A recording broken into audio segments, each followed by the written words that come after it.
Hi everyone, আবার চলে এসেছি নতুন একটা রেসিপি নিয়ে। আজকে বানাচ্ছি উইন্টার স্পেশাল ম্যাগি।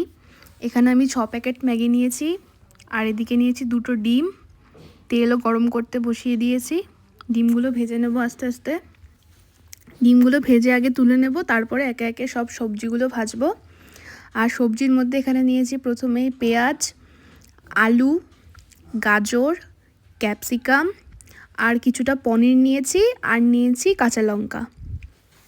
আর ম্যাগিটাও সেদ্ধ করে নিয়েছি আগে থেকেই।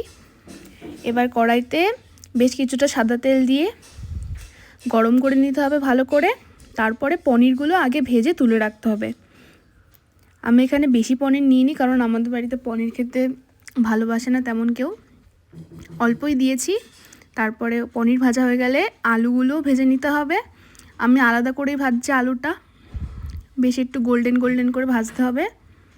এই যে দেখো, ভাজা হয়ে গেছে। এবার তুলে নিয়েছি। নিয়ে আবার কড়াইতে কিছুটা সাদা তেল দিতে হবে। তেল গরম হয়ে আসলে গাজর দিয়ে দিতে হবে। গাজরটাও ভালোভাবে ভাজতে হবে। শীতকালে বেশ ভালোই লাগে এরকম ম্যাগি খেতে। চাউমিনও লাগে, আবার ম্যাগিও লাগে।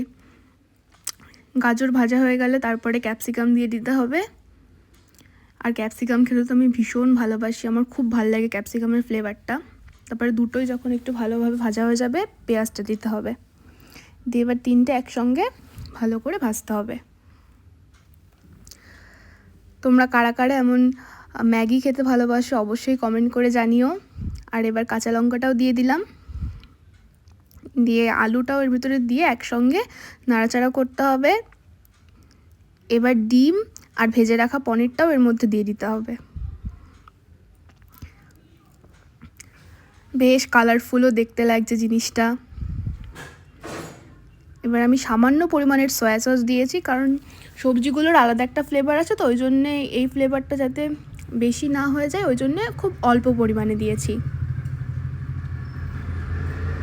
এবার সামান্য একটু নুন আর পরিমাণ মতো 2-4 দানা চিনিও দিয়ে দেবো। বেশি লাগবে না চিনি, জাস্ট টেস্টটা ব্যালেন্সের জন্য দিয়েছি। এবার সিদ্ধ করে রাখা ম্যাগিগুলো দিয়ে দিতে হবে।